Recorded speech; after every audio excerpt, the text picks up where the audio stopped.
Howdy, folks, and welcome to another day in the Milky Way. And tonight we got a great show for you with my co-host David Null, Hawkeye Two Feathers, and the dog howling in the background.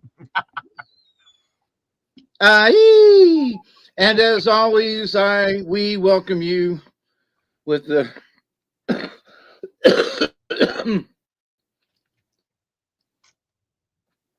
blessing of the Great Spirit. And I continue to pray that every one of you will continue to learn how to accept and receive the knowledge, the healing, the wisdom, and the many blessings in the universe. So, and with that, we got a good story tonight. I forgot what it is already. Let me look. The Boy of the Red Twilight Sky is our story for tonight. So hang around. Or come back in an hour. Don't you worry. That's sad, ain't it? Yeah. That's all right. We're going to have a good show tonight. We're going to be talking about a great legend, Jedediah Smith, from way back when. Poor guy didn't make it long. He was killed by Comanches, but he left an everlasting mark on this world. So with that, hey, and also I got the new shirt on, everyone. Get yours over here at the merch store. Nina's got the link up there for us. It's the Streamlabs. Go over there and go to the merch store and get your shirt too, and support us here on the Milky Way Tribe. And if you want, go out and splurge for Christmas. Everybody, go out and get David a shirt. We'll give you his address or mail it here, and I'll send it over. One way or another, we'll get it to him. And load him up with some Hawkeye Two Feather shirts. The greatest storyteller on YouTube. Hey? You don't sound too thrilled. The greatest storyteller and on one YouTube. of the few live. The what? And one of the few that do stories live. That's there true. Are folks who do stories, but they record them and put them up with background music and all. You know, the for whatever cool it is, we do it live every week. So and when pressured, you can do one off the cuff. That's what I like. You know, that was amazing the other day. You guys, if you haven't heard that one, you got to go check that out, because that was a good one. No book, no nothing, all from memory, and it sounded just better than ever. I can't believe you did that. That was a good one. I was impressed. What? When you did that story the other night when you were in the hospital. Oh, yeah. Thank you very much. And that was impressive. No book, no script, all from memory. What a deal. And also, one more thing on top of that, that story was brought to me by the Great Spirit and in dreams. And, you know, was seeing a crow one day and looking and seeing the box turtle outside, and, you know, finding a box turtle shell upside down, you know, and I got a bunch of them around the house that I found over the years. And so I was asking the creator to give me a new story, because as a traveling puppeteer, I was always trying to get new stuff to use, right? And so that was unloaded on me. Like, here you go, have this one. So I had a turtle puppet and that I used, and I had a bird puppet that wasn't crow, but I told everybody to pretend, you know, but told the story anyway. And it was a much shorter condensed version, but yeah, thank you to the creator for that story. Nice. And we're going to have a good story tonight too. So everybody buckle up. But tonight, we're going to be talking about Jedediah Smith for my part. We're going to go back into history. We're going to talk a little bit about the Ute Indians and the Mojave Indians. And I got some good pictures to show and share and things like that. So along with that, but hey, that's what we got. So enjoy. And of course, we're going to be talking about this guy right here. As soon as I put him up, we will, as soon as I can find this, share screen as always, it says. And I said, sure. Jedediah Smith. Now, there's been books and stuff read about this guy. He did all kinds of things. We got good information on him. Okay. Anyway, tonight we ride into the wild heart of American history, a place uncharted and unclaimed and unforgiving. Our guide, a man with steel in his spirit and scripture in his saddlebag. He was a frontiersman, a devout Christian, and an explorer whose boots left marks on lands no white man had ever seen before. This is an untamed tale of Jedediah, not just Jedediah Smith, but Jedediah Strong Smith, a true pathfinder of the West. Well, he was born in 1799 in Bainbridge, New York. Jedediah Smith wasn't born to wealth or fame. He was born to the wilderness. He read Lewis and Clark's journals as a boy and dreamed not just of following in their footsteps, but carving out new trails where even they hadn't dared to go. I believe that Lewis and Clark really inspired people to head out west. I think that they were an inspiration to millions of people. At just 22, he joined William Ashley's famous fur trapping expedition, and that decision would forever shape the American West.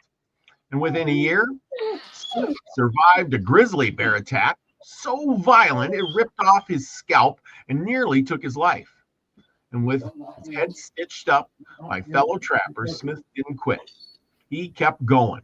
And that's the kind of man we're dealing with here. Smith would go on to become the first American to enter California overland from the east, and the first to cross the Sierra Nevada and the Great Basin, and one of the first to map large parts of the Colorado Plateau, Mojave Desert, and the Ouachita Mountains. He blazed trails through Ute, Mojave, Paiute, Shoshone, Comanche territories, and while many feared the native people, Smith often approached them not with force, but with diplomacy, language, and respect. Though not every meeting went peacefully, he wasn't just a mountain man. He was a deeply religious man who carried a Bible, refrained from alcohol, and often held his men to moral standard on the trail. In a land of vice, he was virtue. But don't think for a second he was soft. He traveled over 3,000 miles through some of the harshest terrain on the continent, and often on foot, often starving, always enduring. Smith's greatest strength, his mind. He was a cartographer. Without formal training, his maps of the West, scribbled into journals, were so accurate that future explorers and military leaders used them for decades. But the wilderness takes even the boldest. In 1831, on our return journey from the Santa Fe Trail, Smith was killed by Comanche warriors near the Cimarron River in what is now Kansas. He was just 32 years old. But legends, as they say, don't die, they echo. And today, the town of Jedediah Smith Redwoods State Park in California, Smith River, and countless trails and peaks bear his name. He showed Americans what was out there and made the unseeable seen. And so tonight we honor Jedediah Smith, not just as a man, but as a symbol of grit, of faith, of endless horizon. Let's find out about this guy. What do you think? What do you think about that? Endless horizon. Yeah, he really had things going on there, I tell you. I mean, he went a long ways, 3,000 miles. Can you imagine? And then he did a lot of that on foot. of course, there's no trails.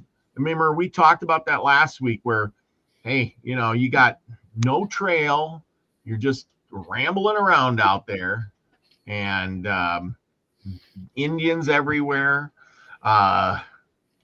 And it's hard to even imagine, even to this day, when you don't have a trail, how hard it can be to get where you're going. You know what I'm saying? Oh, I do, because in my backwoods, I haven't been there in a while. And if I wanted to get back on a trail that I had kept before, those trails are overgrown. So if I want to go to the river, I got to hack me a trail, much like those guys did back in the day. And the only good thing is that I know where certain briar patches are to stay away from them, and I know where there's some too much lowland that I don't want to go mucking through that. So, but other than that, yeah, I hack trail. I used to hack trails all the time. I want to go back to the river, and now that I got my heart fixed, I might be able to go back. So, Nice. and Ricky's retired now, my next door neighbor. So I told him, I said, now, since you retired and I'm retired, there ain't no reason why we can't both of us hobble down to the river. So one of these days, me and Ricky are going to go to the river together. But as far as hacking trails, oh, yeah, down here, if you don't keep a trail up in 2 or 3 months, it's gone. Really? Yeah. Oh, Oh. yeah. You gotta keep them trails up. Oh yeah. Well, and I imagine, yeah, because you got a lot of wet down there and overgrowth and things like that. I'm in a swamp. Yes. I mean, when the river's up, I've got a lot of wet. A lot of my property in the backyard is wet. Now it's very dry now. We really need some rain. But if we get 3 or 4 inches a month normally, and the river stays up, yeah, they're little pond-like places in the backyard that you have to walk around or walk through if you want. They're not very deep. Nice. Well, and that's the thing. So yeah, you know, unlike out west here where you can make a trail and once you made it, it's going to be there for quite a few days anyway. Because nothing grows very fast, and out where you're at, everything grows up real fast. Here, things don't grow so fast, so we got a little more time. Right. But the terrain is tougher. We got more mountainous. We got mountains and it's also when it does rain, all the dirt here turns to mud. So then it's really hard to even walk, anywhere. So I guess you got to take some with the good with the bad. Yeah, we got that sweet Georgia red clay down here, and my whole hill is full of it. And if it rains too much, you got to go up the driveway real easy. Oh, yeah. Or you'll get stuck, And I have over the years. I've been stuck on my hill, trying to get out. It took me hours. What was one of the things about blazing a trail out yonder is, you showed, pictures in that little video. Was it last week? Yep. On the horses? Yeah. So, and how, I don't want to say bleak, but around here, there's all kinds of grasses and stuff and everything. And so out there, plants are further apart and so forth, and it's a lot different terrain. But I can see getting a trail through there. But then once you get up into the rocks and you go over a jag and you cut around a corner and you go up a certain side, how do you remember when you're on your way back? Because it don't look the same coming back. This is true. I wonder if those guys left markers or tied ribbons or something, I think that's why they kept journals. They wrote it down. So it's like, well, this is what it looks like going in. Mm-hmm. And when we get to the top of the ridge, this is what it looks like. And as we go down the ridge, it looks like this. So they can turn the page over and look at it and go, now we're going to have to go through this. And there's a rock over here. And then we get to the ridge. So I think that's why he kept his own maps. Mm-hmm. Yeah. So he could remember. I know if it was me and I was trying to get over someplace and I knew I wanted to get back, you bet yourself if I had pencil and paper, I'd be scribbling down some notes. Mm-hmm. Absolutely. Because that's just a smart thing to do, and most of these guys, it seemed, were really talented. And I mean, I got to give them credit because they were really smart guys too. I mean, every guy we talked about so far is, They had to be. yes, they were, I mean, they had to be. they had their head together for not having, a lot of them not having much schooling, or maybe some of them did, either way, they were the smart guys. No wonder why they got to be famous. It's just too bad some of them got killed. Like this guy, I mean, he was doing so well. Can you imagine him living another 20, 30 years? Imagine the things he could have done, but he got killed off. He was 30 what? 32. 32? Yep. So he didn't make it so long, but hey, I mean, he did become famous. I think a lot of it was because of his maps, probably his journals. Again, like we talked about before with some of these guys, it's the journals and the maps, because that they could pass it on, just like Lewis and Clark. It said that he was inspired by reading Lewis and Clark's journals, their papers, their story when they came out, because they came out in 1804, and well, that was just a little before him. And so getting into that, he was born in January of 1799. So he was just a little kid when they went, and he was 5 years old. Yeah, and by the time they got back and wrote their journals, he was probably about 10 or 11, and he would have been reading age and probably got all excited like we would when we're kids, reading about some adventure, like Lord of the Rings or something, or well, for us it was spies back in the 60s. So it was 007, yeah. Oh, you had to be like 007, the Sean Connery 007, I might add. So we all tried to talk like him, It was horrible. Yeah. But we all had spy stuff, Yeah, he always had those good gadgets, yes. The watch with the laser in it, the flying helicopter thing, or the jetpack, or the car with a phone in it, Oh yeah, all kinds of good stuff. Yeah. Well, let's talk about this guy. Let's see what I got here. Anyway, I got a picture of him. They did write some books about him. So if you're really interested in this guy, go and pick up a book about him, which is really going to tell you a lot more than I can. But he was raised in Brainbridge, New York. He was raised as a devout Christian family. Smith was serious boy who devoured tales of Lewis and Clark and longed to explore the unknown frontier. Yep, and a lot of others too. In 1822, he joined Ashley's expedition for the Rocky Mountain Fur Company. He was only 23 years old. So he set out for St. Louis, heading up the Missouri River. But then he was out doing the trapping, and then, probably his first time, I'm not exactly sure, but he suffers this grizzly bear attack near the Cheyenne River and leaves him horribly scarred, his scalp, his ear nearly torn off, but it was stitched back together by a fellow trapper, Jim Kleiman. Now, we talked about Jim Kleiman. These guys. We talked about him having his scalp cut off in previous stories. We did. There was this guy that got his scalp ripped off and sewed it back on. So, yeah, we have talked about this guy before. And so he's the one, huh? Jedediah? Yep, Jedediah Smith. Ooh, no wonder he was famous. Yep. Okay, keep going. I'm sorry.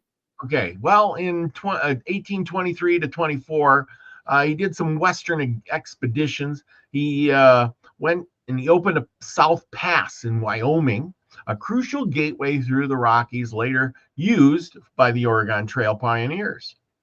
And of course, he spent winters trapping with the Crow, the Flathead tribes. He was known to be respectful and diplomatic with the native people. In 1826 and 27, the first overland journey to California he was the first American to cross overland to California via the Mojave Desert and San Bernardino Mountains.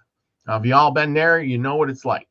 I have not been through the Mojave Desert. Well, while in California was under Mexican rule back then, he was arrested and ordered to leave, but he mapped out large swaths of the territory before returning north. In 1827 and 28, disaster in the desert. Well, he leads a second expedition into California, but disaster strikes, and his party was ambushed by Mojave Indians. Many of his men were killed, and Smith escapes and completes the first east to west crossing of the Sierra Nevada into Central Valley. Now, first of all, we're going to ask who were the Mojave Indians, right? And this tribe, as soon as I can pull it up, you would have seen places like this they would have been living in. Remember, they're living in the deserty area. So this was the Mojave Indians. They would have looked something like this. And very painted and colorful, eh? Yes. Now, they were also known for raising, crops and things like that. We can tell you, because remember they don't have the wealth of food and animals that the natives would have had in the eastern tribes. in the eastern or western tribes. So you're talking, so anyway. Well, do you have a map that shows the Mojave's territory? Yes, I do. I was just getting to that. Oh, I'm sorry, but my brain was thinking, so where were they? I get ahead of you all the time, don't I? Yeah. I gotta look close. Okay. Now let's see. The Chumash, the Paiute. We're looking for the Mojave people, the Comanche. There's one with all the maps on there. I don't know if I got them on here. This one.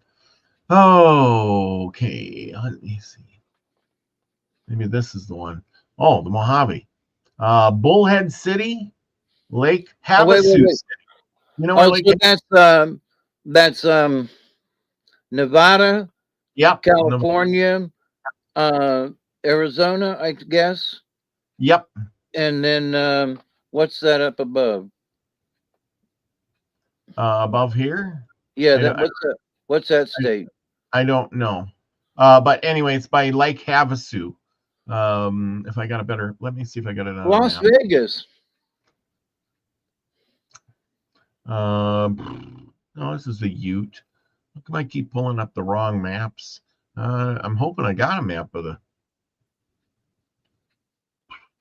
No, this is the Utes again. Sorry. Yeah, but Mojave right here. So they're south.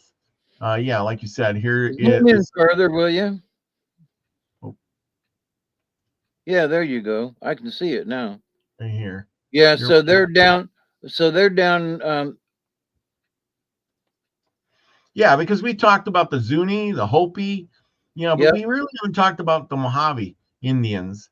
We focus more on the Navajo, and the Hopi and the Apache, and we talked about the Pueblos, but the Mojave has been kind of slow on our radar here. They inhabited lower Colorado River region where Arizona and California and Nevada meet. Basically, their heart of their area was the Mojave Desert and Colorado River Basin, from the Needles, California to Parker, Arizona. So there you go. Somewhere in there. And they are one of the few riverine desert tribes thriving in one of the hottest, driest regions in North America. So will you say that again? They're the most what? they live thriving in one of the hottest, driest I know, regions. but start that sentence over there. They're one of the few riverine desert tribes. Riverine?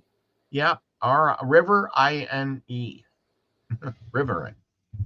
That's what it says. I wonder The what that Mojave, means. I'm not sure. I'll look it up. The Mojave lived in settled villages near water, farming corn, beans, squash, and melons. They were known for their bold tattoos and body paint, as we had seen earlier here.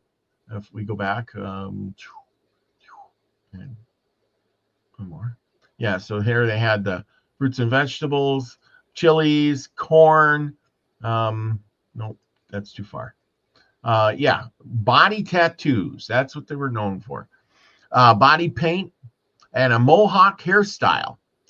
They were expert potters, shell bread makers. And I don't know what shell bread is, but shell bread makers and bow makers. They traded up and down the Colorado River corridor. The Mojave held strong beliefs in dreams as prophecies. Young men were sent to go on vision quests, and dreams could determine one's role in life. I've heard that one before, haven't you? Yeah, a lot of tribes did that, but keep going. Their cosmology included the great creator god, Maltiva, and complex oral histories. There were warrior priests and often sent messengers to warn or challenge other tribes. Battles were ritualistic and often symbolic. Well, anyway, what happened with Jedediah Smith? In 1827, Jedediah Smith's party was attacked by the Mojave after tensions escalated. Smith had crossed the Mojave Desert successfully once before, but on the return trip, a misunderstanding turned violent. Several of Smith's men were killed at the Colorado River near what is now Needles, California. But Smith survived, but barely, retreating into the Sierras and becoming the first American to cross them. Well, he survived these people who live in little huts like so. And, but I imagine they were a fierce tribe. But today, what's happened to them today? The people are a part of the Colorado River Indian tribes, a confederation that also includes the Chimaneve and the Navajo and the Hopi. I think I pronounced that wrong, but their ancestral traditions, dances, and spiritual songs remain active, and especially during annual gatherings along the river. So when they were talking about the Riverine tribe, I imagine that they're talking about people who live down by the river in a van under the bridge. Yeah, or used, or at least used the river, Yep. Because the desert and everything's so dry, so they would be forced to go to the river. So, don't see any canoes or anything though. Well, and it says here we're gonna talk about the Ute, which are mountain people, but the Mojave were river people navigating cactus country and baking sand dunes, and yet each stood their path of westward expansion, facing intrusions of trappers and settlers like Jedediah Smith, who walked between the two worlds as a guest and sometimes as a threat. So there you go. He that is the Mojave people for a little bit. Like I said, let's see, where are we going here? But Okay. in your looking around, have you seen? I mean, in thinking about it, the natives north had canoes, Yep. but have never thought about any of these folks having canoes. Yeah. And in the pictures, there doesn't seem to be any canoes. No. Just as an aside. So I'm wondering, how did they travel down, the Colorado, up and down? Well, I imagine they must have had canoes or rafts or something. Right. Don't you? But we're always curious about that kind of stuff, ain't we? Yeah, we are. I didn't see any pictures with a canoe. So like I said, I don't know. just as a curiosity. I see they used the river to irrigate their fields, and they grew all that food, That's what I thought was interesting. So you got these people who live in the desert, but yet they're the ones, they're growing all these crops, and they're probably trading them to other peoples, Absolutely. because well, as we discussed, most tribes were nomads, and they wouldn't be planting crops. The eastern tribes planted crops, but the western tribes usually were nomadic, and they just ate what they could on the way to wherever they're going to go. Right. But yeah, and and something else too. Um, all the different tribes, regardless of who they were, knew the seasons. And so if the Ute or the Mojaves or the Mohabs planted corn in the springtime, they'd know that about June or July, if they swung south, they could get them some fresh corn and squash. Yep.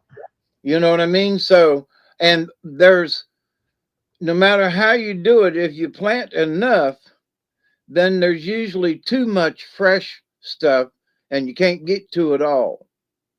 Yep. And so, if you can't put it up, dry it up, or whatever, there's always that fresh stuff that, if somebody were to swing by, you'd go, oh, sure, let's trade. Having grown stuff myself, I understand what that means. Having sat on the side of the road selling watermelons before, I know what that means too. Yep. Yeah, I know. Oh, yeah. It's nice to sell crops and grow a big, bountiful harvest, So, but anyway, let's get over to what we're going to talk about. So, anyway, he made these maps, and he didn't have a long life, so his story's kind of short. So anyway, in 1829 was his last expedition, and he embarks on trading expedition to Santa Fe and then east to the Comanche territory. And then tragically, on the 27th, 1831, he was killed by the Comanche warriors near the Cimarron River. He was just 32 years old. But his important thing, his maps and journals that would guide westward expansion for decades. That's where he got to be, famous from. So the tribes that he interacted with were the Crow Nation. He wintered with the Crows and learned their trails and survival techniques, and they guided him through the South Pass. The Flathead and the Nez Perce, well, he traded and camped with them during his early trapping missions. Now, the Ute, we're going to talk about in a minute, and the Mojave, Smith's routes passed through their territories while he avoided conflict where possible. He was attacked by the Mojave in 1827.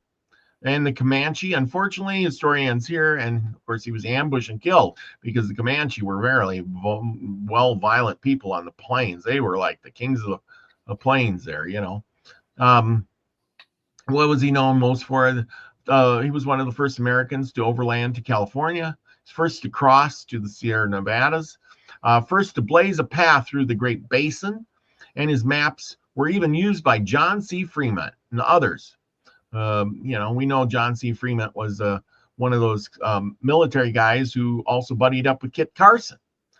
And of course, he died almost unknown, but his journals and gathering dust for decades before historians discovered them. But make no mistake, Jedediah Smith was a spiritual scout of the American West, blazing trails not for fame or gold, but for knowledge and God and country. So this is kind of an interesting tidbit because he wrote these journals down and then he died. And then later on, decades later, the historians made him famous. How about that? Yep. I think. And it's amazing. It's amazing. Kudos to the person or persons who kept his journals. Yes. Yes. Whoever got his journals after he got killed, put them in their saddlebag and said, "Going to keep these." That person was the smart one. It was, and who knows where the journals were found? I'm going to have to do some digging on that because now you got me thinking. Yeah, because if he was killed during an attack, Was he killed with a couple of others, and then later on was found dead on the side of the, on the side of the trail? Well, as I heard it, he was killed. They were out scouting for some water, and they were attacked. Him and a few other guys attacked by the Comanche, and that's why he didn't stand a chance, because you're out in the desert or open plains area. There's no trees to hide behind, no barriers or nothing, and a group of Indians come along on horseback, and you're standing there. You got no chance at all, pretty much.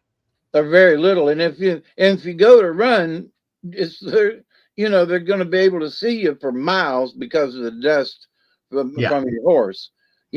Just watch them old westerns. You can see them puppies a long way off. Yes. So you couldn't sneak up on the Indian, not on a dusty trail. That's right.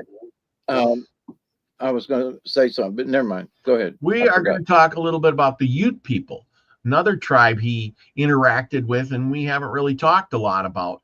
And the Ute people are one of the oldest tribes in the American West. They were originally occupying a vast region that includes Colorado, Utah, and parts of Wyoming and New Mexico, and Arizona. This territory covers rugged mountains, vast plateaus, and high elevation desert basins. Ute means land of the sun, and in some translations, and others say it means people of the mountains. They were highly adapted to alpine life, skilled horsemen, and natural survivalists in cold and mountainous terrain. They had a culture of pre-horse era, and they were hunter-gatherers, tracked deer, elk, and smaller game, and foraging for roots and berries and medicine plants. But after the horse came in the 1600s, they became expert horse riders and buffalo hunters, trading and raiding across the plains. The Ute sun dance and bear dance were central ceremonials. The bear dance celebrated the wake. This is the first time I heard about the bear dance. Celebrated the wakening of spring, symbolizing the bear's rise from hibernation and the people's spiritual rebirth. Of course, I got a lot of pictures of these. There wasn't much of Mojaves, but there's a lot of pictures of the Ute. So here you go. So I do have some. Skinwalker Ranch, no offense, but if you've seen any of the episodes and looked at the terrain in the area, and they've got some of their programs, were flying over the area. So, it was desert a lot with, but there were little creeks and places and stuff. But, since I've interrupted, think about alpine. Do you know what that means? Yeah, it means trees and high mountain ranges. Right. So, as you read it, I was like, does anybody, understand what alpine means? But, out there at 10,000 feet, the air starts getting thin. And, and if they know their way around up there, they're used to that kind of thing. So, and if they're, alpine, that first thought to me was like, oh, they're used to the really high terrain out there in the West. So I just wanted to, so that means that they were climatized to it. You know what I mean? Yeah. And sort of like the surf, the guys out in the Himalayas, they can go all the way down to the bottom of the mountain, and they can go all the way to the top of the mountain, and it doesn't bother them. That's because they're used to it. So those folks were like that. I'll shut up now. Oh yeah, well, I got a map here, and you can see the Ute reservation here at White Mesa, and the Ute reservation over here, the Mountain Ute reservation. So they got two different ones. Here's a Southern Ute reservation. So they got a bunch down. So if you live near Pagosa Springs, Durango, any of those areas in the over by the San Juan Mountains, you know what I'm talking about. And of course, they live next to the Navajo reservation. Well, you know, the reason is because they wanted all the other territory. So they chopped it up and said, okay, you can have this spot. Yep. All right, you guys, you know, okay, there's a bunch of you. We got you corralled up here.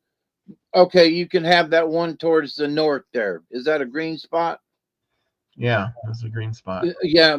So it's like, okay, so you guys can have that one, you know, and well, you guys, we've got you guys cornered over here and a little more to the south. We'll let you have that spot, Mm-hmm. but we get the rest. Yeah. That's basically what they did. And they kept doing those treaties, which chopped up their land even smaller Yes. There's always over the years, you know. always a smaller treaty. The white man comes along and says, we need a little more room. I know we took most all your land, but we need just a little bit more.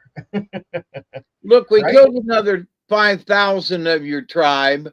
You don't need as much space now.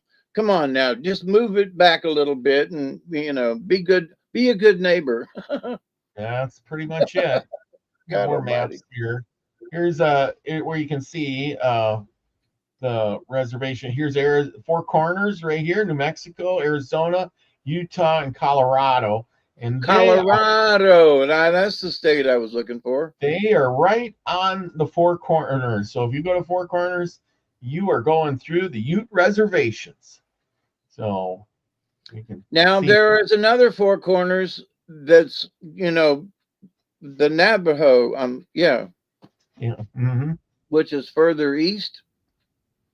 Yeah, I think so. Something like that. I don't know There are exactly. two Four Corners, is what I'm saying. Oh, there is. Okay. Yeah. I didn't know that. I didn't know that.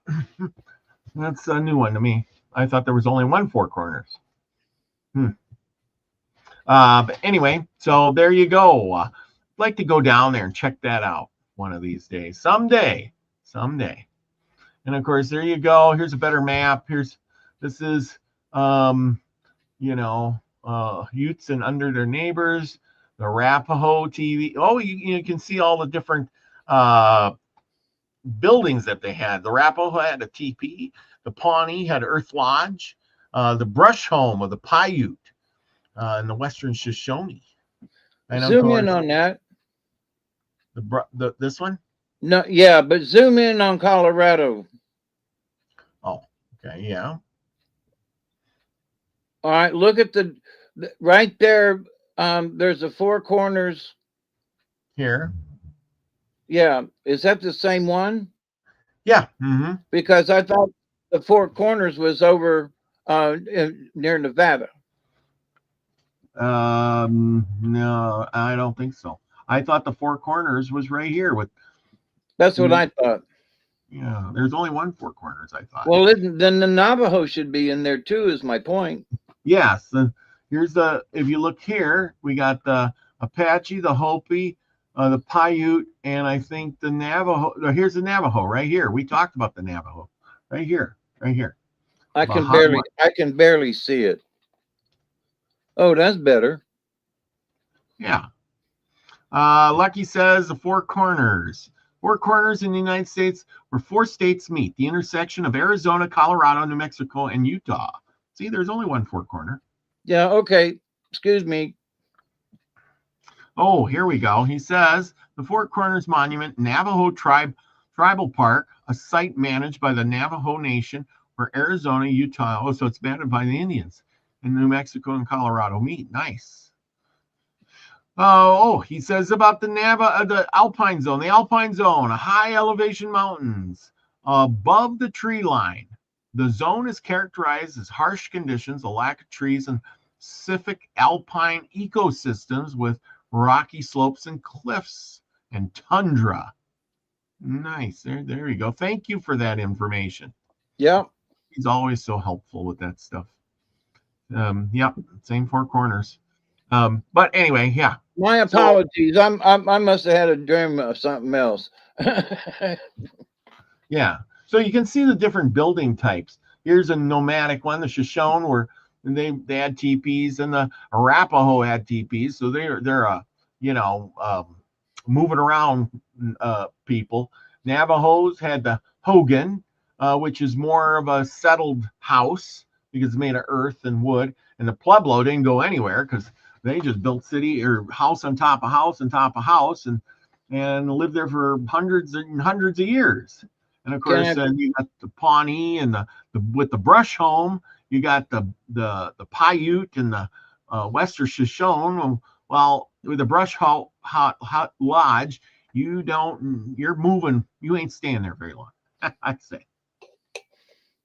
Do you know why the folks had teepees where the other folks didn't?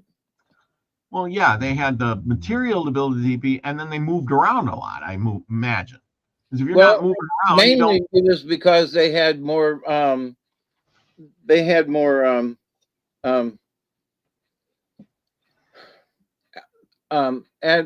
more places to get hides to make their teepees.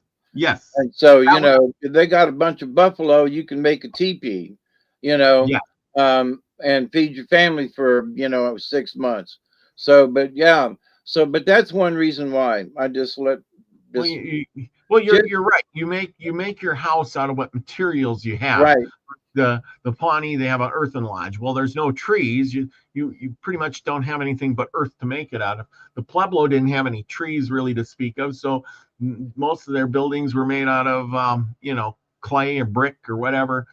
And of course, you got the Navajo with the Hogan, which is basically some tree branches and stuff, and the other tribes have teepees. So it's kind of how that goes. Some of them were very, the Pueblo made some excellent brick, Yeah. And some of their places, were very, very sturdy. They were, well insulated from the sun in the summertime, and in the wintertime, a little fire and they were warm as heck. So, they were industrious, and some of us might think, oh, they lived in that little hut. Let me tell you something. A little fire in that little hut right there be warm as toast, buddy. And the same thing, if it's too hot outside, don't care what them sticks and stuff look like. It'll be nice and cool inside that place. So, but yeah.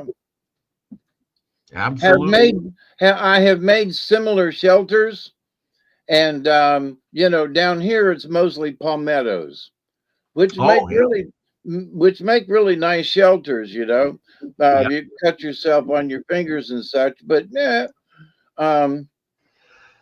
But you still have to have a structure, So, finding trees and things. But then, once you put the palmettos on, that's just not enough. You got to add a little mud or stuff to go along with it to really make it, good. Yep.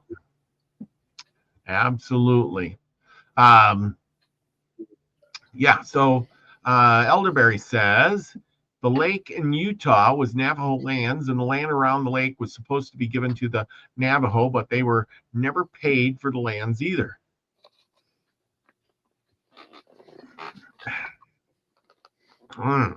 Okay. So, well, that concludes what I got. I guess I think that's about all.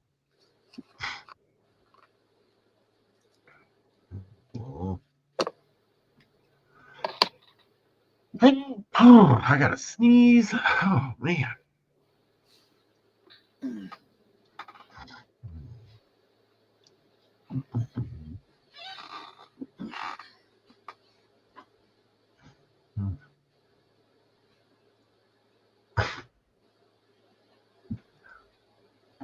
Okay, I think I got it.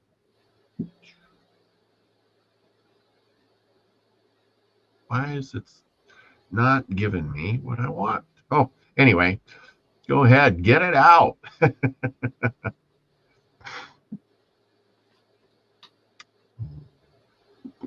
Oh, I have the story. So if you guys are waiting for the story, we got it.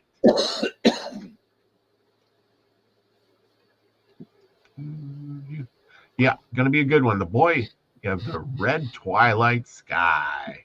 I had to put some eye drops in before we started. Okay. Yep. Boy, and these little eye drops, ooh, they're expensive. Oh, they overcharge for all that stuff. They probably cost a dime, and they charge you $50,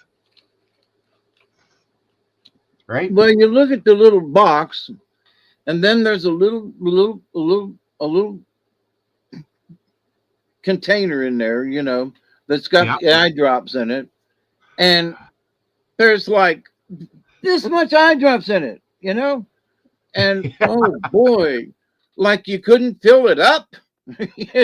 No, it's not even half full, and it's like, here you are, because that's your prescription.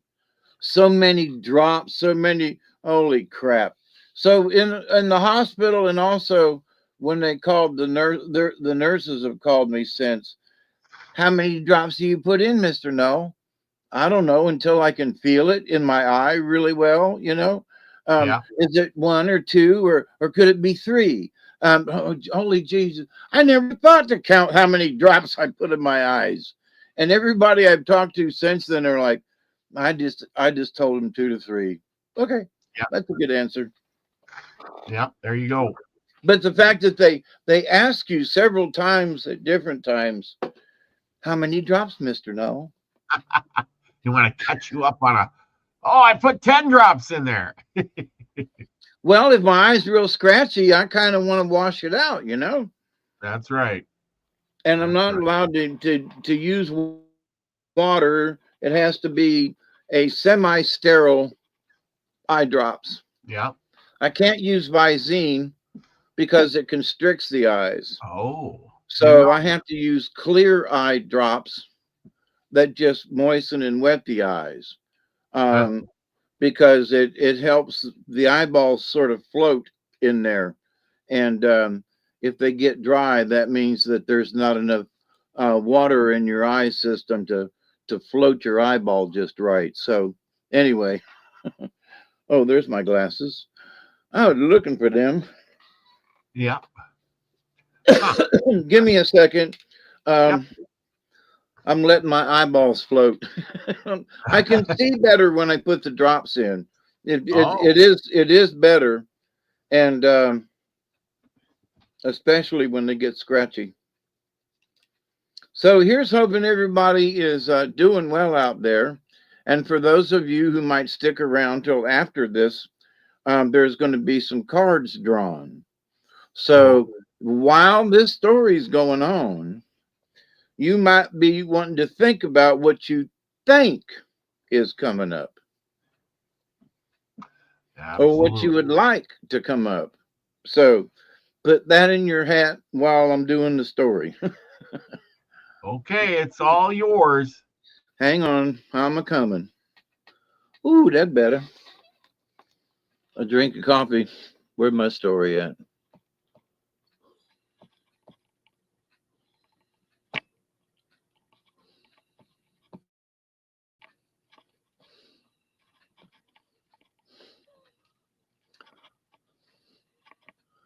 Okay. Our story for tonight. I'm still reading from the story, the book, Glooscap's Country and Other Indian Tales by Cyrus McMillan, 1922. This story tonight is called The Boy of the Red Twilight Sky. Long ago, there dwelt on the shores of the great water in the west a young man and his younger wife. They had no children, and they lived all by themselves, far from other people, on an island not far from the coast. The man spent his time in catching deep sea fish far out on the ocean, or in spearing salmon in the distant rivers. Often he was gone for many days, and his wife was very lonely in his absence. She was not afraid, for she had a stout spirit. but it was very dismal in the evenings to look only at the gray leaden sky and to hear only the sound of the surf as it beat upon the beach. So day after day, she said to herself, I wish we had children. They would be good company for me when I am alone and my husband is far away. One evening at twilight, when she was solitary because of her husband's absence on the ocean, catching the deep sea fish, she sat on the sand beach looking out across the water. The sky in the west was pale gray. It was always dull and gray in that country, and when the sun had gone down, there was no soft light. In her loneliness, the woman said to herself, I wish we had children to keep me company. A kingfisher, with his children, was diving for minnows not far away, and the woman said, Oh, seabird with the white collar, I wish we had children like you.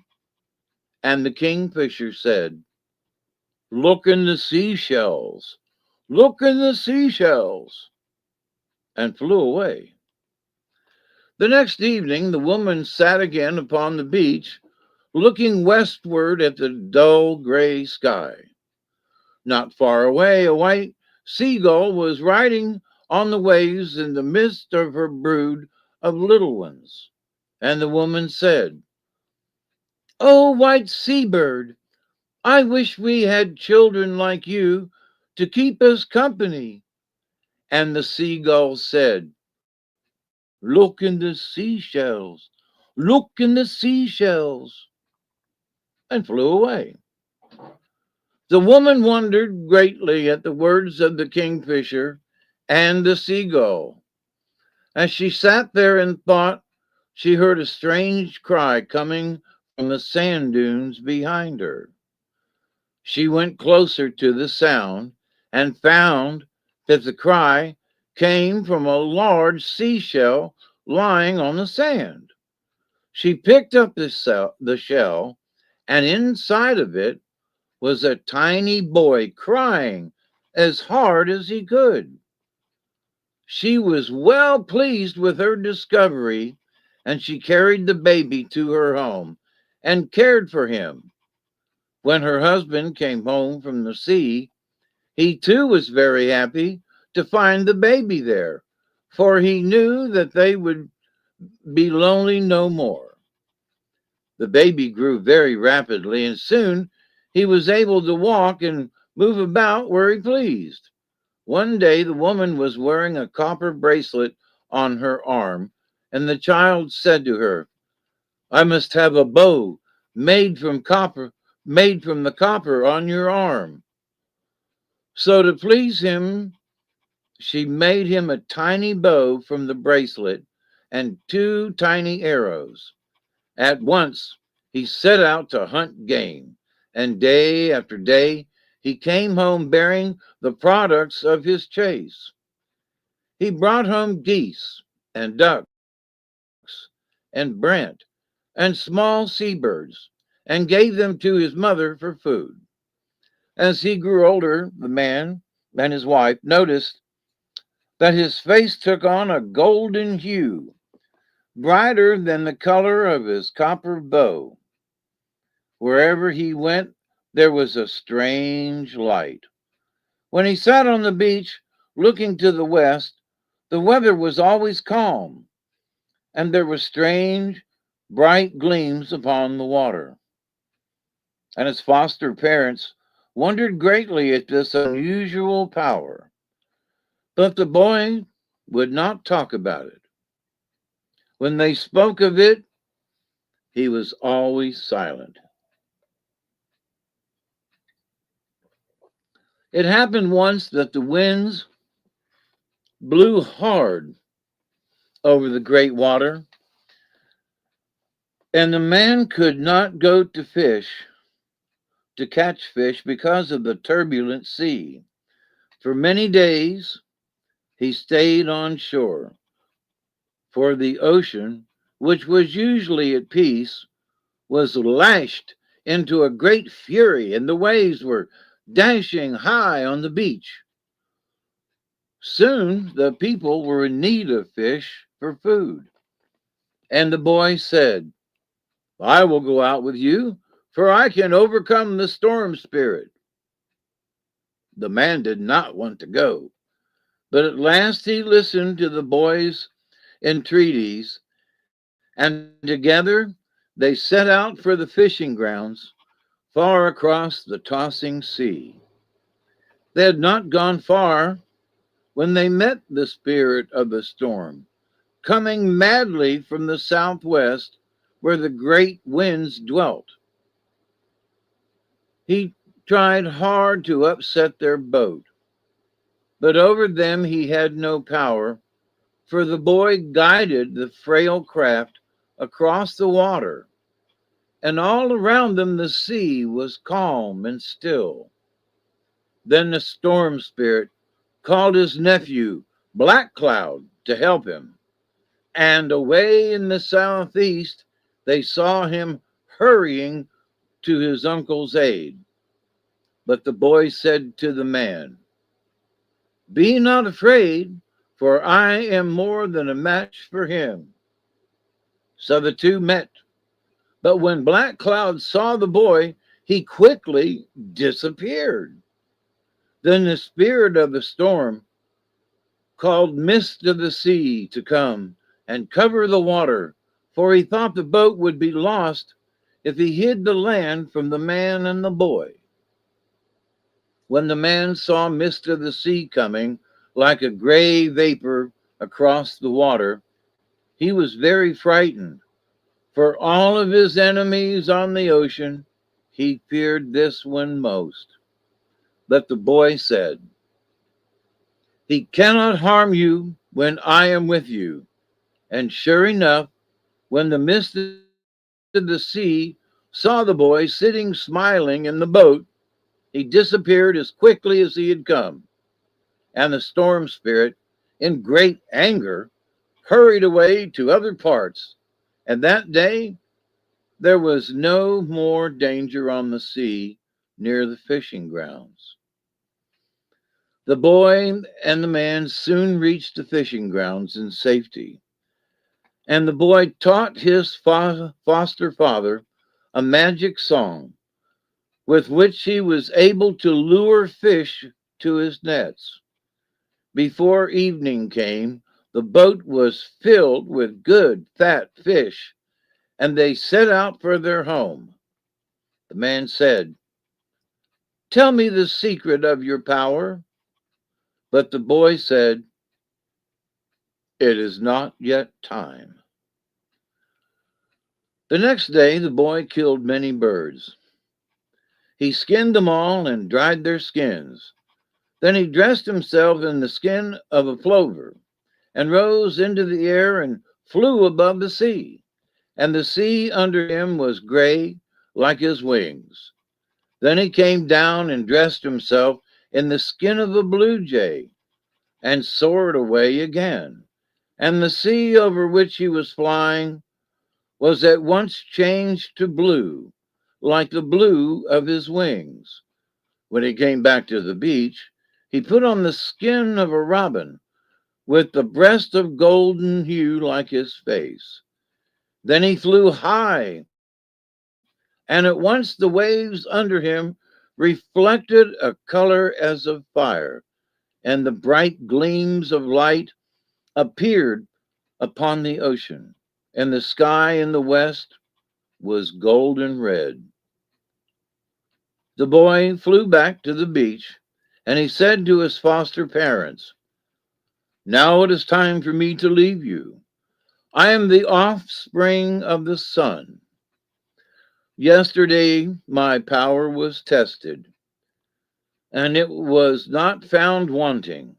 So now I must go away, and I shall see you no more. But at evening I shall appear to you often in the twilight sky in the west. And when the sky and the sea look at evening like the color of my face, you will know that there will be no wind nor storm, and that on the morrow the weather will be fair.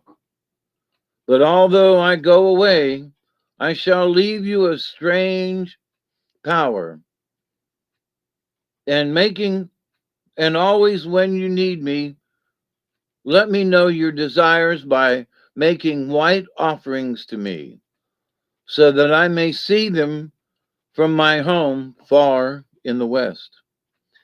Then he gave to his foster mother a wonderful robe. He bade his parents goodbye and soared away to the west, leaving them in sadness. But the woman still keeps a part of the power he gave her.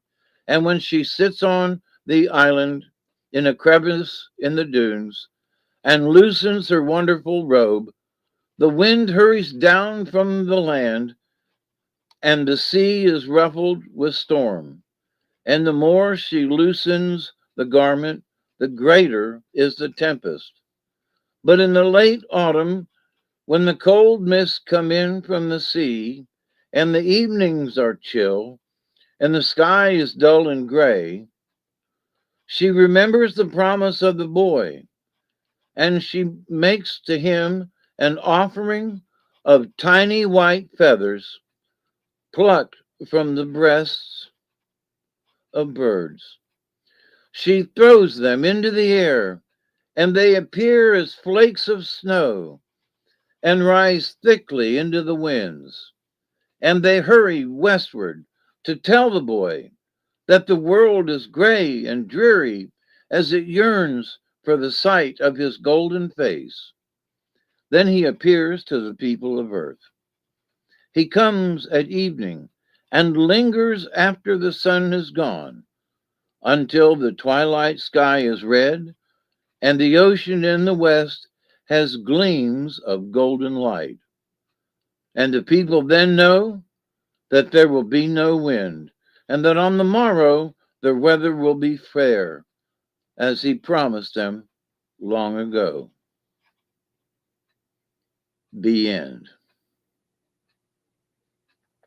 And next week's story, as a preview, is The Girl Who Always Cried. And I gotta go let the dog in. Who let my dog in? Have you thought about your cards yet? Yep. Who let the dog? Who? Where's Duggar? I'm letting you in, Duggar. Well, he's ain't howling like my dog does.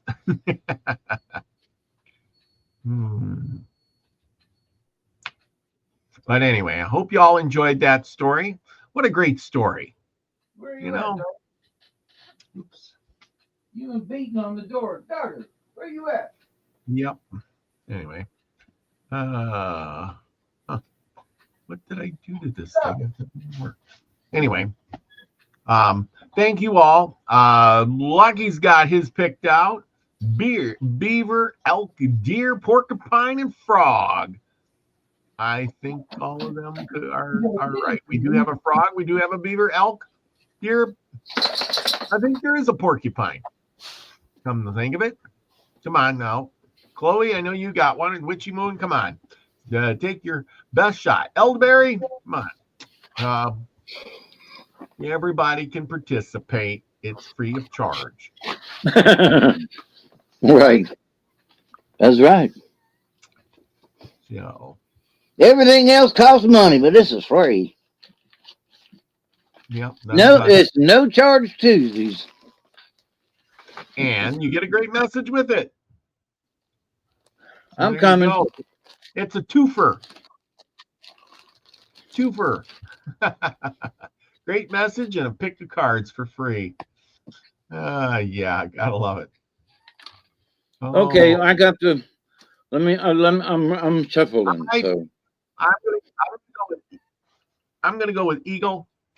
I'm gonna go with elk, and I'm going to go with otter and dragonfly.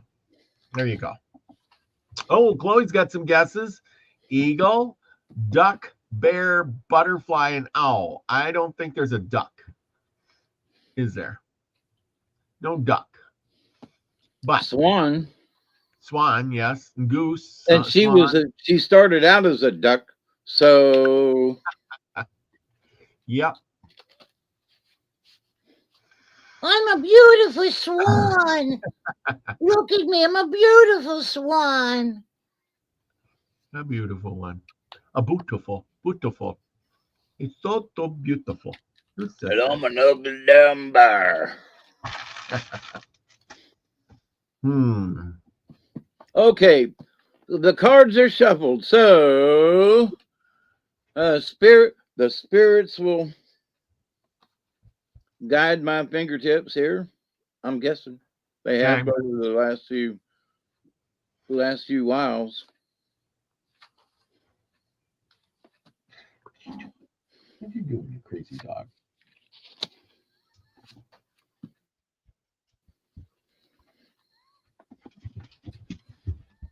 Oh, you're all wet. No, we'll later. Go lay down, both of you. Oh, elderberry's got squirrel, dog, hummingbird, deer, and mountain lion. Those are all qualifiers.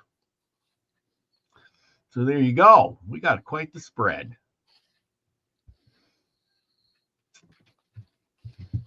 What are we going for tonight? What's first on the agenda? Looking forward to it.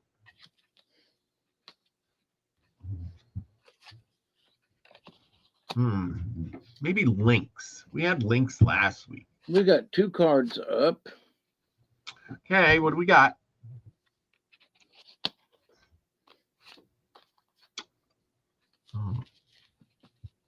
Rabbit? No. Let's stick with the ones I got. Eagle.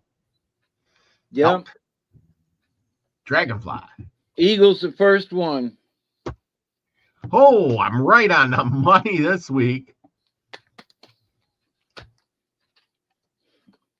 And I didn't plan it that way, y'all. I shuffled the cards, and that was the one that came up. So That's right. And it might be that he's thinking eagle a lot, and I heard it, and I'm like, I'm just the messenger here, you know. I'm gonna go. I try to be neutral. I got a feeling like elderberry, squirrel. I think squirrel will be next. Squirrel. Not so far. So the next one up is spider. Oops. The third card up is buffalo. Yeah, that wasn't one of my picks. The fourth card up is mountain lion.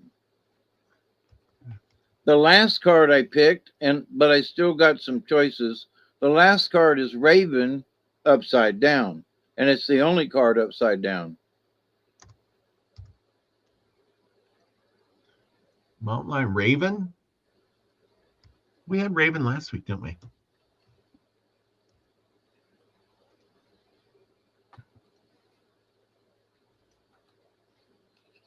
The suspense is killing me.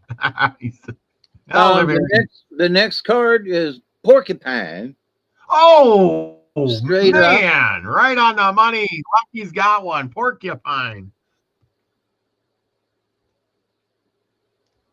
Just for you, Lucky. But so far, raven's the only card upside down. Well, there we go. Is that true? I got to have that one.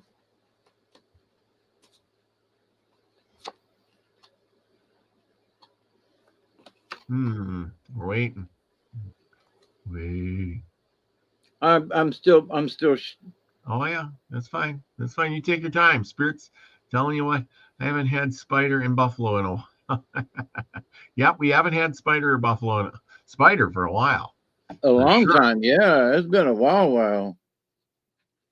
You know, Lucky, you're more into bugs and spiders and dragonflies and bug things like that. And yet you didn't pick any of those. Interesting. Lizard. No, you did pick a frog, and you are into lizards and reptiles, so I guess that counts. Okay, I'm done shuffling. All right. Let me get situated. Well, Chloe's got eagle, so she's a winner too. Yes, Chloe got eagle. And let's see. Lucky got porcupine. And Elderberry got nah. Oh no, he got mountain lion. Squirrel, dog, hummingbird, deer, and mountain lion. Everybody got one. How about that? Good job, Elderberry. You did get mountain lion. I didn't see that. All right. So let me go over the cards again. All right. So we got eagle. Yeah. Face up. Spider. Face up. Buffalo. Face up. Mountain lion. Face up. We have raven. Face down. Porcupine straight up.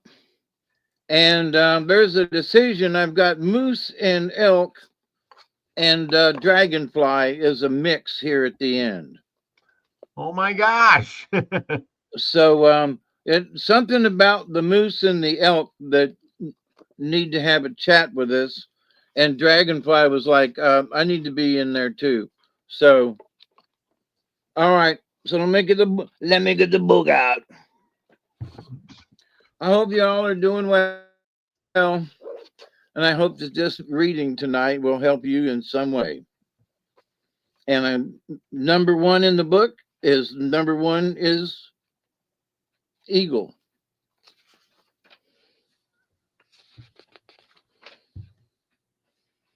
And so we're starting out the cards this week with eagle as the spirit card. So eagle's setting up this set of cards, and it's beginning with spirit.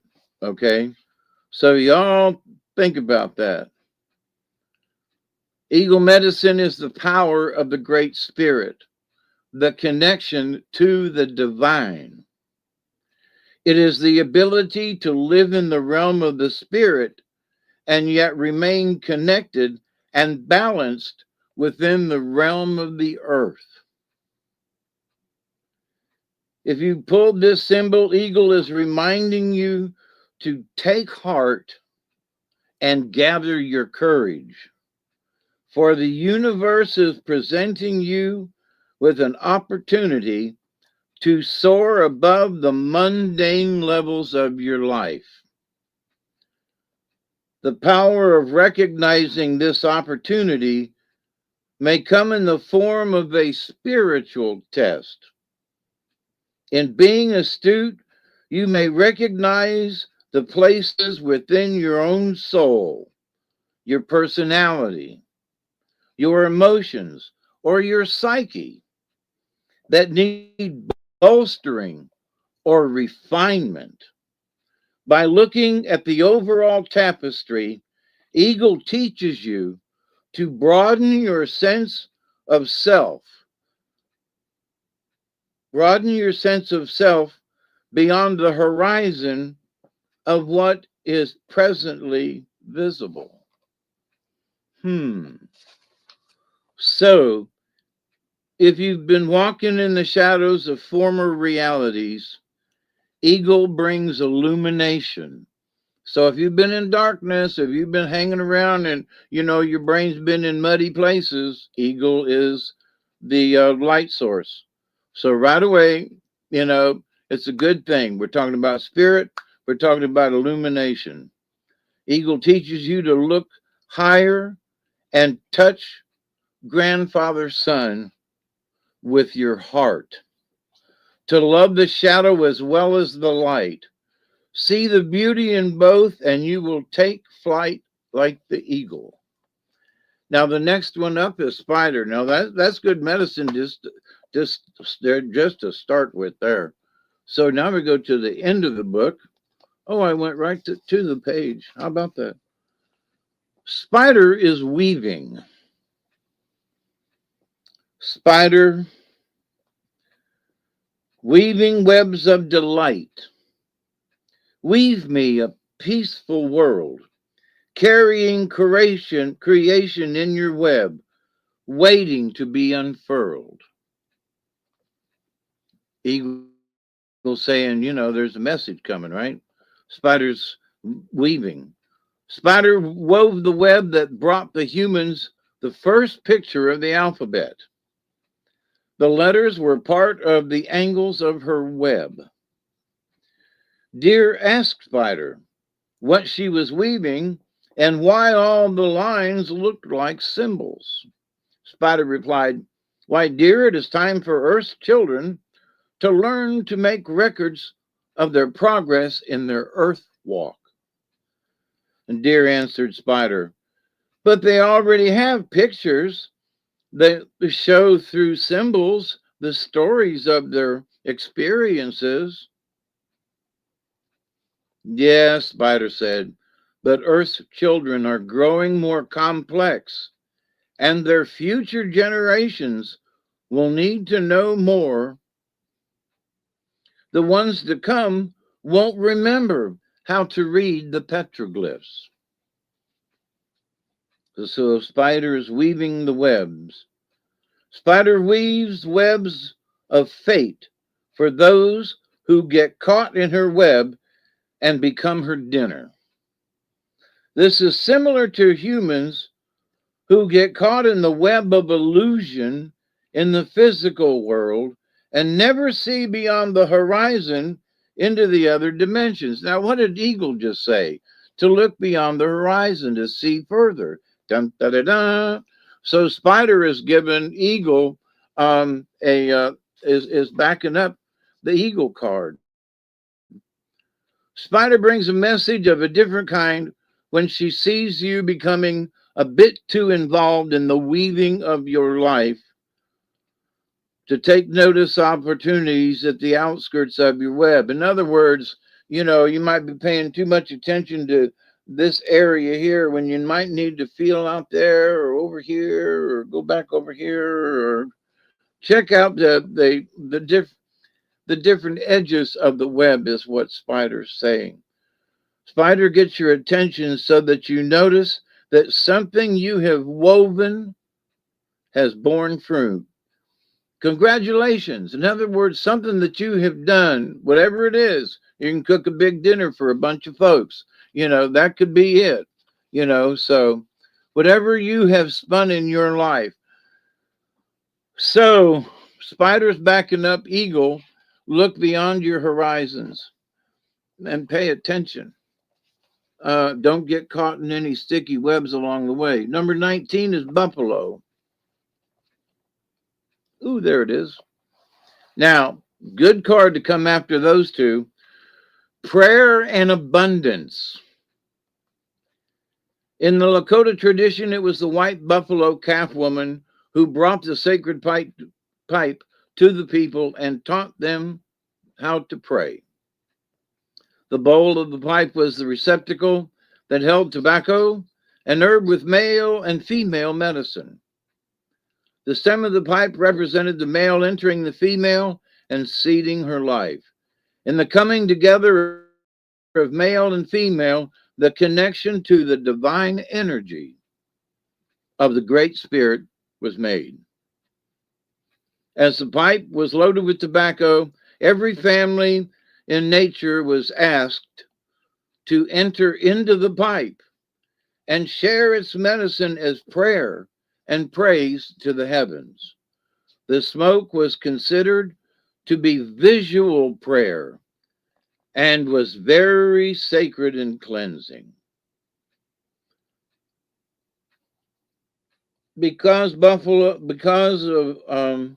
To use buffalo medicine is to smoke the pipe in a sacred manner and to give praise for the richness of life to be shared with all races, all creatures, all nations, and all of life. It means smoking for others so that their needs are met. Praying for the good of all things in harmony and accepting the great mystery as part of that harmony. If you have drawn the buffalo card, you may be asked to use your energy in prayer. So here's, look beyond the horizon, use your spirit. Here's Spider weaving the web saying, look out around the edges. And here's the buffalo card saying somebody might be asking you to use your powers of prayer. This could portend a time of recognizing the sacredness of every walk of life, albeit different from your own. To honor another's pathway, even if it brings you sadness, is part of the message that Buffalo brings. This may be a time of reconnection to the meaning of life and the value of peace. All three cards are talking about peace, by the way. Most assuredly, this time will bring serenity amidst the chaos if you pray in earnest for enlightenment and the power of calmness, and give praise for the gifts you already have. Say thank you every day. Back in the day when all we had was bologna sandwiches, and you had a jam sandwich. You jammed a piece of bologna in it and folded it in half and ate it. That was your lunch and breakfast and supper sometimes. Number 17, where am I at?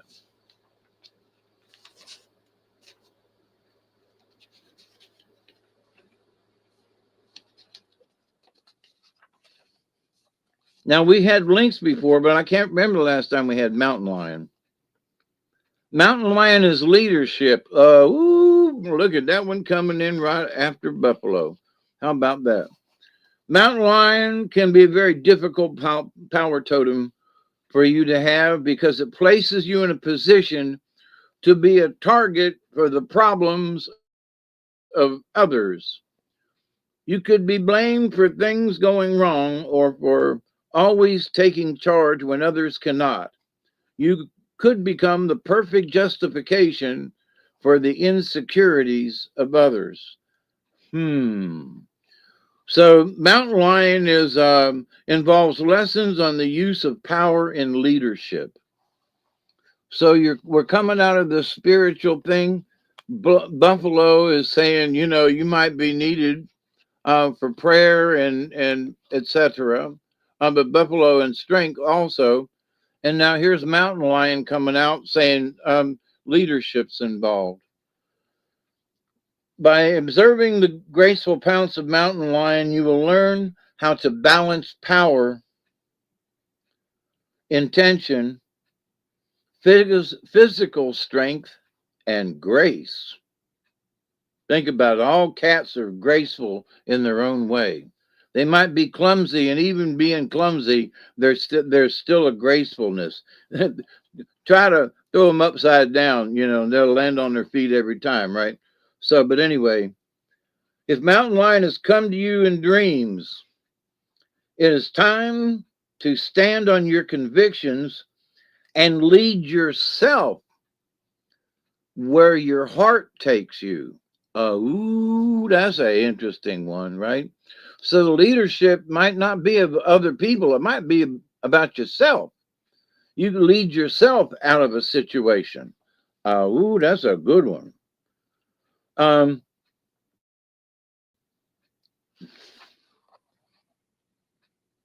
In assuming the place of power that mountain lion affords, you must constantly be aware of keeping peace. Because if you're at a, I don't know, you're setting up, punch and stuff for a meeting, and some little old lady comes in and says, "That's not how you do it," and but you've already got it all set up, and then they want to make changes, and they don't like the way where you put the punch bowl, and so in that you have to keep peace. You still have your leadership. You still did what you're supposed to do. Then somebody comes along and wants to rub you at it, and because you took the leadership. So you got to keep peace. This is human nature, you know.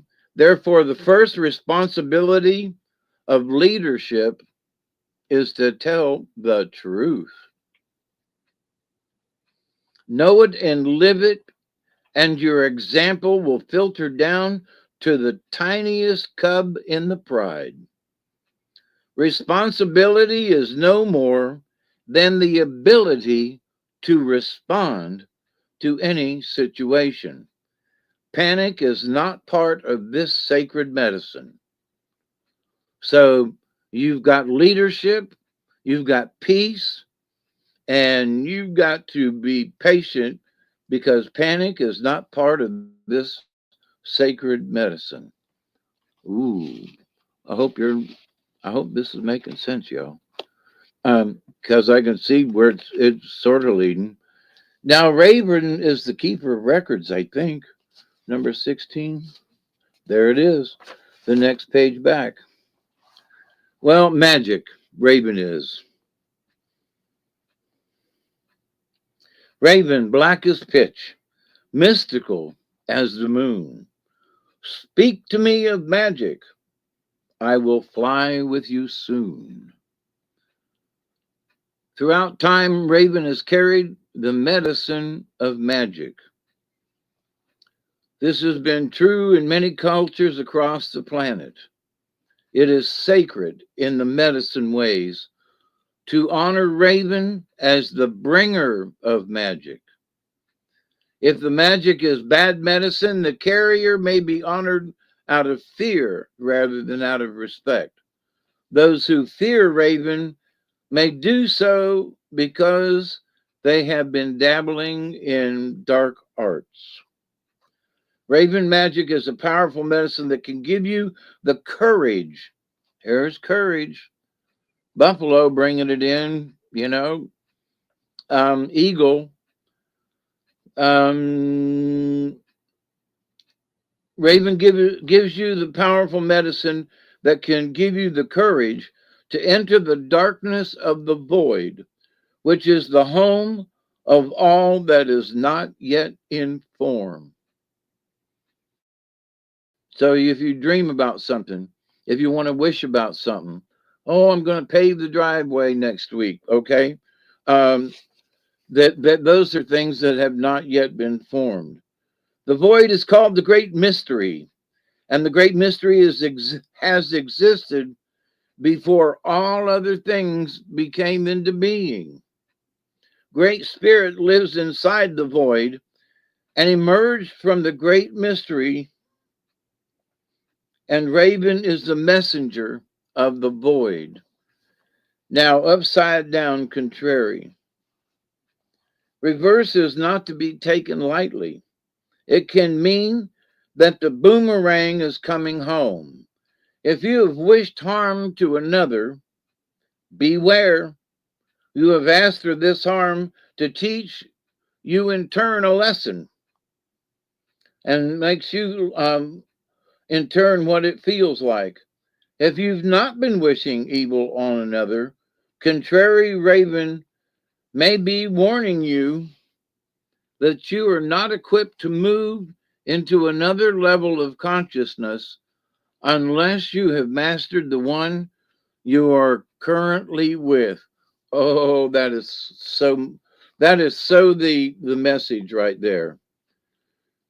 Raven may be telling you that you have forgotten the magic of life and have settled into a mundane rut.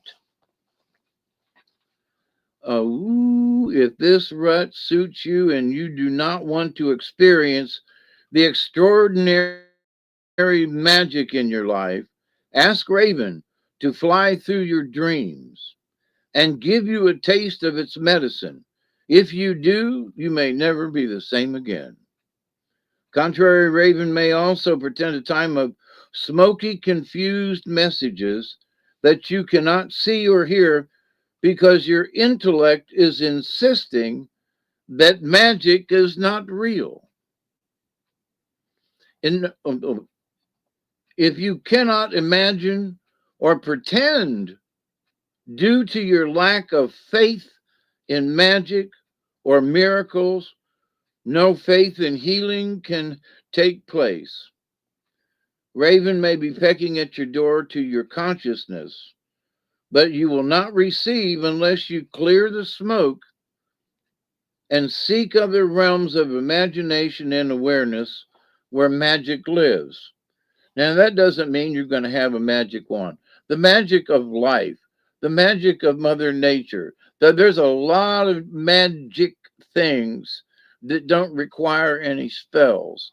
So Raven is saying that, but if there are messages coming in, there might be smoky times. So you might need to be able to, think about that.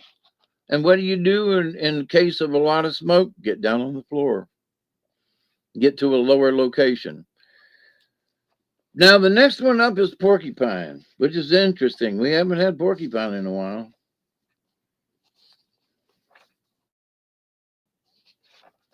Raven is the bringer of magic. If you see a raven, you can think, wow, I'm going to have a good day. And the magic of life, and here's porcupine with innocence. The innocence of porcupine. Porcupine remind me of innocence again, with every man a brother and each woman a friend. That's an interesting. The south of the medicine wheel is the place of childlike innocence and humility. It is the home of playfulness and the position of porcupine on the medicine wheel of life. Porcupine has many special qualities and a very powerful medicine. The power of faith and trust. Here we just had Raven is like, well, you got to clear your mind of things, and then here's porcupine coming in right behind it with you. The power of faith contains within it the ability to move mountains. And all of y'all have been around my channel for a while. You got to have faith. Faith. You got to believe. That's faith. And so in this instance, the power of trust in life involves trusting that the Great Spirit has a divine plan. So there are many folks out there that, they're just going to work and wandering around. They don't really have any kind of idea. Well, they might get a house. They're going to rent an apartment. They might buy, but they don't really have a plan.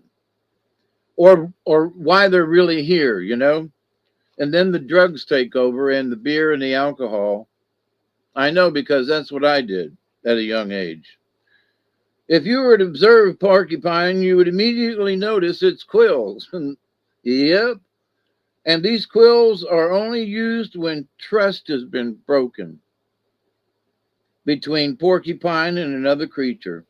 Much like otter, porcupine is a gentle, loving creature. Now think about all this through here, Eagle is, saying pay attention. Spiders like don't get caught in the web and get stuck, get out of your rut. Buffalo's giving you the energy of the spirit of the pipe.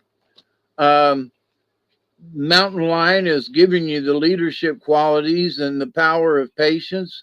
Raven's in here, telling you it's cool, but there are things you need to work on. Here's porcupine telling you that the trust in the Great Spirit.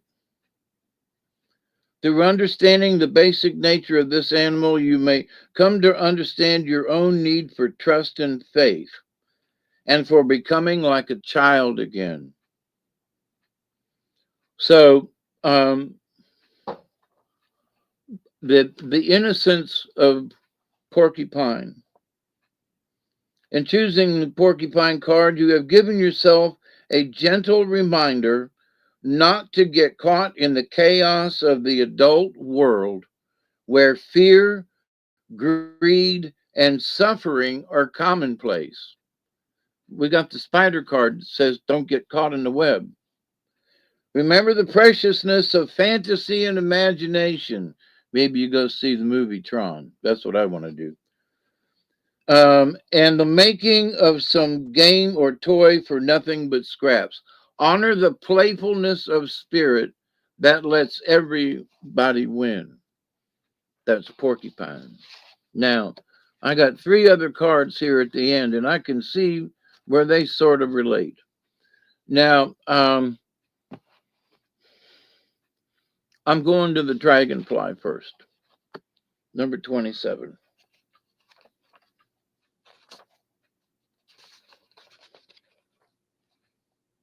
I hope y'all are getting something out of this.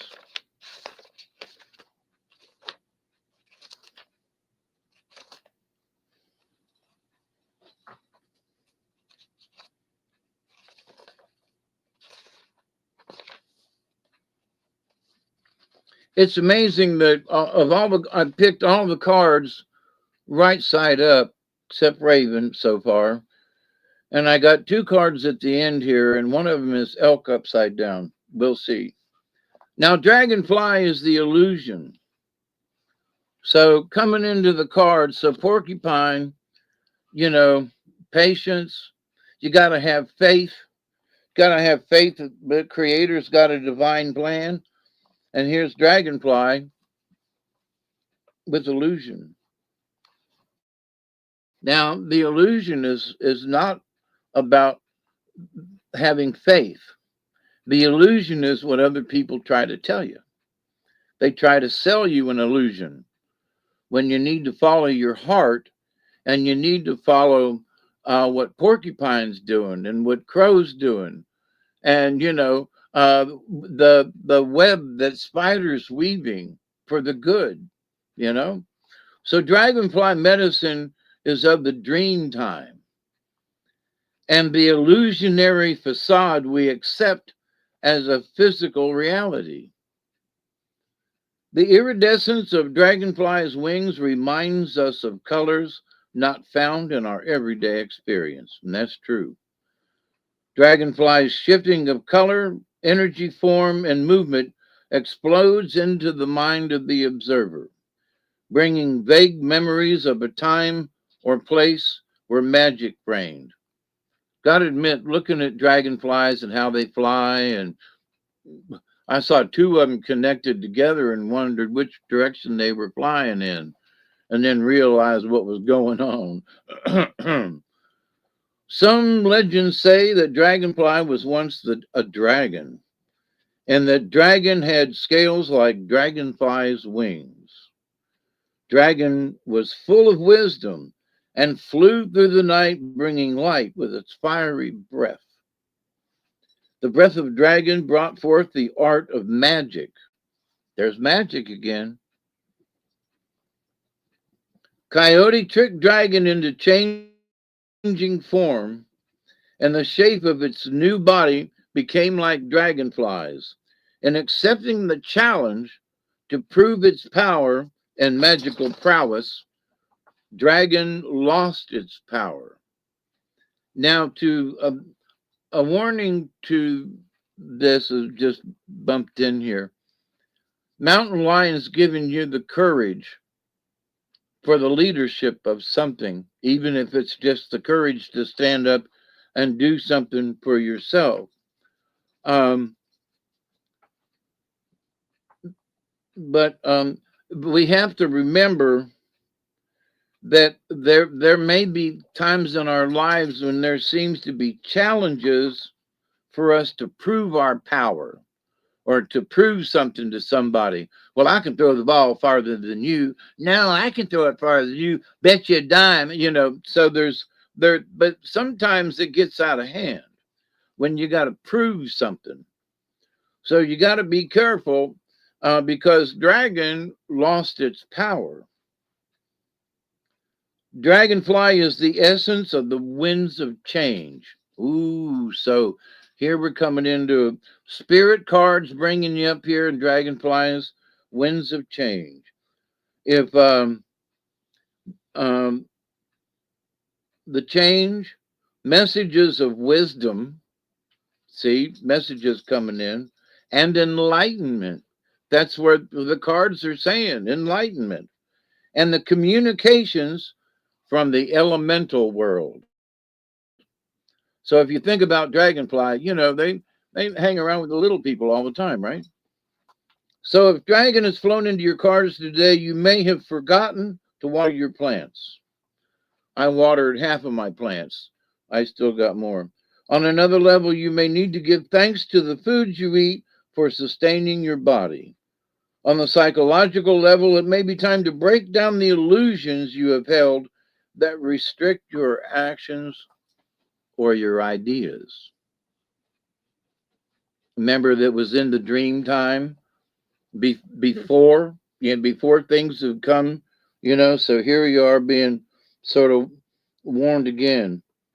Dragonfly medicine always beckons you to seek out the parts of your habits which you need to change. So you need to have faith again. Here we go with Dragonfly, right? He got caught in his own facade.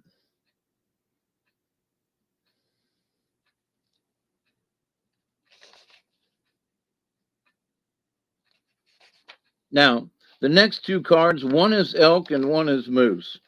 And I'm just going to, so be careful of the illusions. And I think the elk and moose have something to say about this.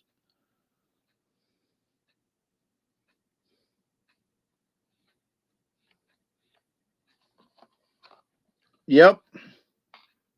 Moose is self-esteem.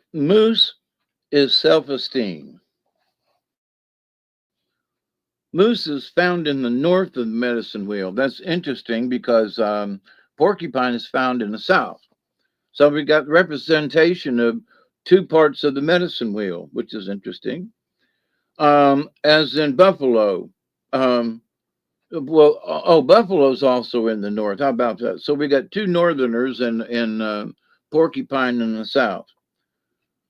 North represents the place of wisdom. Okay, wisdom has been brought up several times in these cards tonight.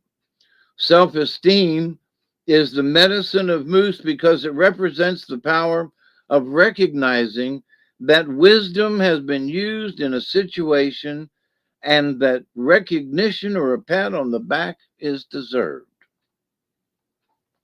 Now it's upside down.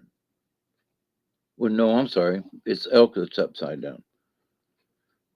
Wisdom woven through this and throughout this scenario is that creation constantly brings forth new ideas and further creation. So, you know, the cards are talking about creating things about the time before things are happening. So, Moose is telling us that joy should be shouted with pride.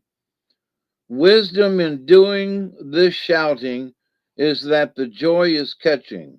In a sense, the bellowing is a way for all of us to lighten up and gives ourselves or each other a pat on the back or well done. Moose medicine people have the ability to know when to use the gentleness of deer, which I almost pulled, and when to activate the stampede of the buffalo. There's the buffalo card. They understand the balance. Who was just talking about balance in here, you know? Well, the eagle, the balance between, you know, flying too high in the sky and staying connected with the earth. So balance was the first card out. And here's Moose telling the same thing. So they understand the balance between giving orders to get things done and having a willingness to do things themselves. The wisdom of moose medicine is akin to grandfather warrior, who has long since put away his war paint and is now advising the young bucks to cool their blood. If you've chosen the moose card, you have a reason to feel good about something. Okay, and it was right side up. So what do you feel good about? So maybe you're going to feel good about the good ideas that are coming your way. and the fact that you have the faith of dragonfly, which is the connection to the Great Spirit. So if you have faith like dragonfly, you know, and fight the illusion that other people want to bring you, follow your heart, right? If you've chosen to move carve, you have a reason to feel good about something that maybe you have accomplished on your journey in life. So one good exercise in moose medicine is to write down things that you can love about yourself and your progress in life. And that's not being narcissistic, because sometimes you don't give yourself. Some people live in a corner and they won't come out. And the only way to come out is to start writing things down, like, can you cook? Yes. Can you cook really well? Yes. What is the favorite thing that, what's the thing you cook best?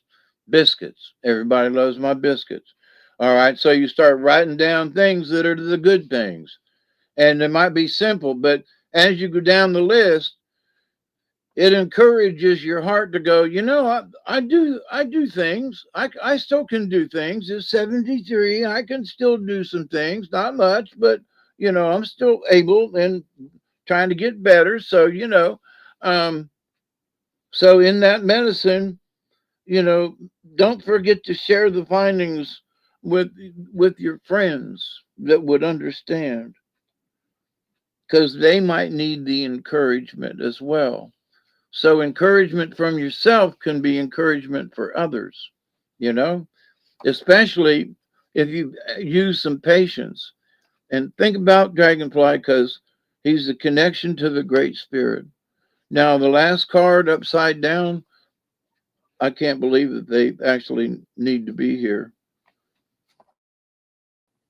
Is number 3, elk. So elk is stamina, and it's upside down. Mountain lion circled elk. Okay, here's mountain lion in these cards, who has circled elk, getting closer to his prey moment by moment. Elk sensed the impending danger when the forest grew suddenly silent. He broke for the high country when he spotted his pursuer, but mountain lion was far behind. As elk made a running leap for the timberline, mountain lion gained on him, but elk continued to run onward, displaying tremendous stamina. Finally, mountain lion gave up, having spent his energy in spurts as he tried to jump over boulders to reach elk. Elk paced himself, making headway as he climbed skyward towards the high country. Elk had no other defense except his ability to go the distance. So what is this lining up? Whatever you got planned and whatever that's in your life, you got to have stamina. But oops, the card's upside down. If elk has appeared in reverse position, you may be stretching your rubber band to the breaking point. Be careful of undue stress levels, or you might just create an illness to force you to take a break. Don't do that. On another level, you may not be honoring your desire for companionship. It says with the opposite sex, but sometimes there's otherwise. And you may have forgotten the excitement of a mating season. If this is your case, you may find that your best option is to invite friends of the opposite sex for dinner. Well, if you're, in all cases, elk is telling you to look at how to choose to create your present pathway. There you go. That's the message right there. Elk is telling you to look at how to choose to create your present pathway and how you intend to perpetuate it to reach your life's goal. Your best weapon is the same as Elk's: to stop when you need to persist when you need to, and to allow room for change and the exchange of energies. Those some strange cards tonight, but I look at them as all good, and it's all about energies, and things flowing our way. There's a bunch of energies and things, and I hate to remind folks, but Christmas is coming up soon, and there are a lot of energies and a lot of things and a lot of stuff that goes around, and so the peace pipe. When we say our prayers and our intentions go to the Great Spirit. And dragonfly is the connection to that. You got to believe, you got to have faith. And here's moose showing up, and elk. You got to have stamina, and maybe you're sitting back, and maybe you're sort of like me. I've gained 8 pounds for being in the hospital because they fed me too good, but in the meantime I've got to get up and walk this stuff off, and so when life comes along, sometimes you just got to. It literally means just get up off your duff, mentally, Yeah. physically, spiritually, get off your duff. How about them cards? How long did it take me? They're pretty good. We'll bet. Not bad for a whole bunch of them, ain't it? That's right. So did everybody get one? Oh, everybody got one. It seemed like anybody that guessed got one. So well, but that's good. That means the spirits were paying attention. Everybody won. Everybody won. That's right. And that's what one of the cards said, Everybody. Yep. Put to a place where everybody can win. So those are the cards, and that's my interpolation from the book. And I hope it means something to you. It's very interesting to me. And as always, I will continue to pray each and every day that each and every one of you will continue to learn how to accept and receive the knowledge, the healing, the wisdom, and the many blessings from the universe. Remember, dragonfly, have faith with the universe. That's right. That is right. So anyway, Lucky, you got 2. Elderberry got 1. Everybody got 1. Chloe got 1. So everybody's happy. I think we're all in tune now of what's going on. And I was able to be the representative to pull those cards that y'all wanted. That's good news too. That is. That's all because of my beard now. The longer it grows, I'm supposed to be able to receive more messages from the universe. We'll see. We'll see. Okay. I believe it when I see it. Well, okay. Well, I think that was good. I hope you enjoyed the little bit of history and the great story and the good cards that give you the message till next week. So with that, what do you think? I think it's going to be a really good week ahead. Fall is on its way. Enjoy it while you can, because winter will be creeping right up right afterwards. And it's giving us warnings too. It's like, okay, now remember, it's going to get cold. It's wintertime. Did you get people complain all the time, and it's like, look, we have 4 seasons: winter, spring, summer, and fall. We're in the fall season, and the next one is winter. So old man winter, I can play old man winter, last year it snowed in March, 6 inches here. So be careful what you wish for. Get snowed in for 4 days, you know. Yeah, yeah. In Did you the get any of South. that? Did you get hit with some of that hurricane that came through? Oh yeah, the one that went all the way up into the Carolinas. Yeah. Yeah, the eye of the storm was 40 miles away. Oh, wow. Wow, that's pretty close. Yeah, that's really close. 40 It is. miles right that away. You know what? Yeah, buddy. We Yeah, got some bad winds and, you know, tornadoes in the area, but, you know, we survived it, you know, with a lot of rain and a lot of wind. That storm had a lot of wind. yeah, yeah. I was wondering about that when I seen that on the news, and I thought, oh man, I wonder if you're getting any of that. But well, I'm glad you made it through, and all is good.